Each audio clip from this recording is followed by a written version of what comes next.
category. Now this was a young lady, I think she was 15, 14, 15. If she's watching, feel free to correct me if I'm wrong, but I think Mum said she was 15. Came along with Mum and her brother, who's also in this video at the end of it, so hello to both of you if you're watching.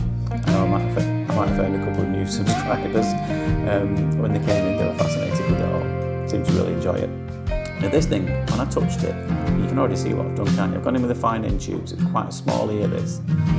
Obviously with really children, you try and keep the noise to a minimum, because the other one can be quite noisy. But as I've touched that, it just felt different, and I couldn't quite put my finger on it. And as I've tried to grab it with the fine end tube there and kind of lift it up a little bit, what it's ended up doing, and this does happen sometimes, it's ended up kind of rolling backwards, and it's actually further down the ear than when it started, which was unfortunate. But it does happen sometimes as you obviously you touch it. If it's that hard, it's really hard to get a grip on, so you kind of trying to dab it to lift it upwards. But yeah, it's just rolled further down the ear. And at this point, I had some suspicions as to what it might be, because when I first touched it, so it felt different. It felt a bit springy, but certainly very hard. I thought, just is it a really hard, dried keratin plug? But when I saw it like this, I was pretty sure I knew what it was. So I've gone back, I've gone to the full-size tube there, and obviously I need to pull it back down from where I've pushed it. A bit too deep in the ear to get some tools in here. I did try some later on. She was finding it a bit uncomfortable at times because it was just so tightly packed in. She said it kind of was putting a lot of pressure on the ear canal, this thing, and it was really difficult to get it out. What I'm trying to do, you can see there's just kind of slowly roll it forward. So we've got a good grip there, and you might think, that's it, problem solved, it's on its way out. But the issue we're having here is because of the shape of it and because of the quite small, narrow ear canal entrance or exit, because I'm trying to get it out, it just won't fit through that gap there.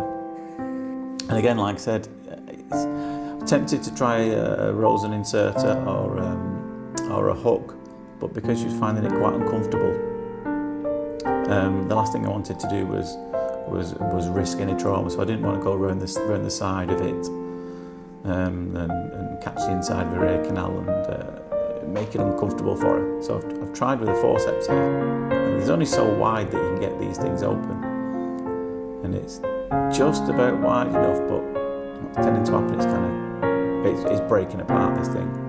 I don't know if you figured out what it is, by the way, yet. But I'll give you a spoiler alert. It's a swimming plug. It's a silicone swimming plug. Now this young girl had problems for years and years and years, and she kept getting infection after infection after infection, and mostly in this ear. And found the infections were getting worse, so I used to wear these swimming plugs in the vain attempt to stop getting these infections.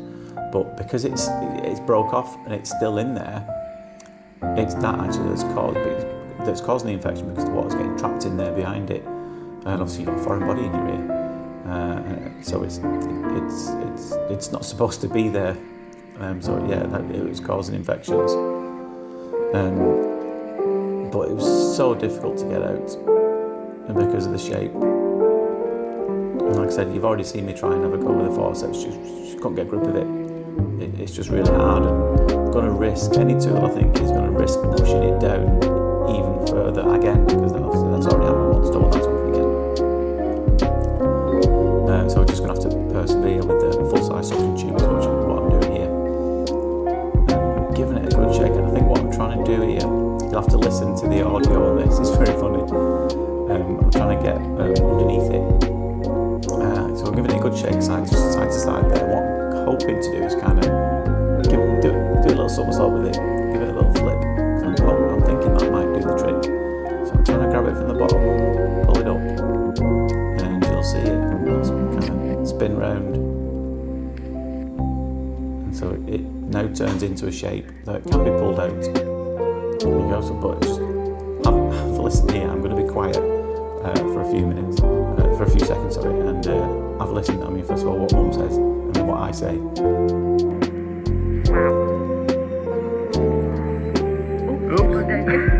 It dropped down your top. That is definitely a swimming plug. No, I'm not staying on that. That's right, dropped it. Dropped it again. There's a few little bits on there, and there's no way I'm entertaining going back in this young lady's ear just for those few little bits there. Not going to make a blind bit of difference. Yeah, I dropped it. It landed, it's never happened before. It rolled down the neck and went straight down the top. So my mum went in and fished it out, and when you saw it in front of the camera there, that was it was on Mum's hand in front because she caught it, fished it out, and yeah, definitely a swimming plug. We had a good old feel of it, and it was definitely silicone swimming plug. So yeah, I don't advise to use them at all. There is some products on the Amazon page. If you're wondering what you can use if you're worried about getting water in your ears for swimming, I think the link's in the description. It's like a lot of products that I advise are really good for ear care. There's like some cameras on there, and there's also like a home irrigator, which is what I use. Did make a video, I think it was the last video, showing me using it, and some drops in. But there's some really good swimming plugs in there. Ideally, you want ones with a handle on the outside, so they don't get stuck in your ear, so you've got something to hold on to pull it out. Now this is a brother. I'd also been having a few issues, and he's got this big dry plug in there. I didn't even attempt that with the suction. Went straight for the hook there, and let's just slowly roll this thing forward. Wasn't too tricky. I'm trying not to drop that, so it fell into that part of the ear there. So I just grabbed it with some forceps, lifted it up. And when I was doing, this is the second one, I spotted that, you'll hear me saying it in a bit, I spotted that his sister, who I'd done first, was filming it on the screen, because you can watch the procedure in front of you on the screen, and I spotted that she was filming it. And I asked her a question, which you'll hear